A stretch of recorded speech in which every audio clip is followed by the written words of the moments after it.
எல்லாருக்கும் வணக்கம். இந்த பதிவில் எதை பற்றி பார்க்க போகிறோம் அப்படின்னா, அதாவது மக்களே, தலைவர் விஜய் அவர்கள் இன்றைக்கி டெல்லியில் இருக்கார். சிபிஐ விசாரணைக்காக டெல்லி போயிருக்காருங்கிறது எல்லாத்துக்குமே நல்லா தெரியும்.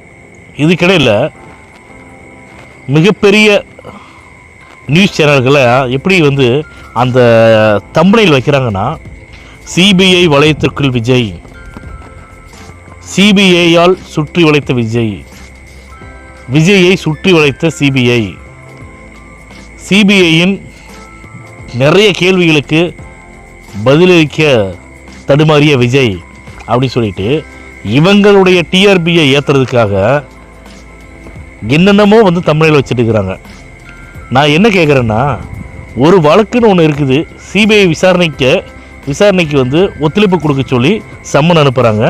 சம்மன் பார்த்துட்டு சம்மந்தப்பட்டவங்க நேரில் போய் சிபிஐட்ட ஆஜராகிறாங்க. ஆஜராகிட்டு அவங்க கேட்கக்கூடிய கேள்விகளுக்கு என்னென்னலாம் நடந்துச்சு, எப்படி இந்த இன்சிடென்ட் நடந்துச்சு, யாரால் நடந்துச்சு அப்படின்னு அதையும் கேட்பாங்க. அவங்க சில சிபிஐ அவங்களுடைய கேள்விகள் என்னென்ன கேட்க போகிறாங்கங்கிறது சிபிஐக்கு மட்டும்தான் தெரியும், விஜய் அவர்களுக்கு மட்டும்தான் தெரியும்.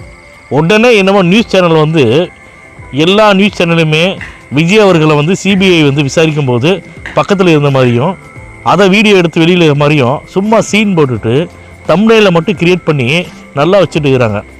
நான் என்ன கேட்குறேன், உங்கள் வேலையில் என்னவோ அதை மட்டும் சரியாக பண்ணுங்க. அதை விட்டுட்டு கண்ட மணிக்கு தம்ப்நெயில் வச்சுக்கிறது. ஏன்னா உங்களுடைய டிஆர்பி ஏற்றுறதுக்காக இது மாதிரிலாம் தம்ப்நெயில் வைக்கலாமா?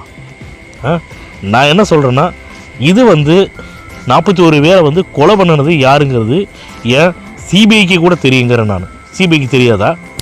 சொல்லுங்கள் மக்களே. உடனே இவனுக்கு தம்ப்நெயில் வைக்கிறானுங்க.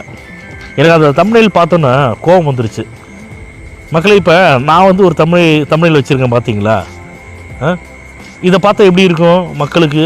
ஐயோ, சிபிஐட்ட விஜய் சிக்கிட்டாரா அப்படிங்கிற மாதிரி இருக்கும். ஆனால் அதில் ஒரு விஷயமே இல்லை, ஒரு மண்ணுமே இல்லைங்கிறேன் நான்.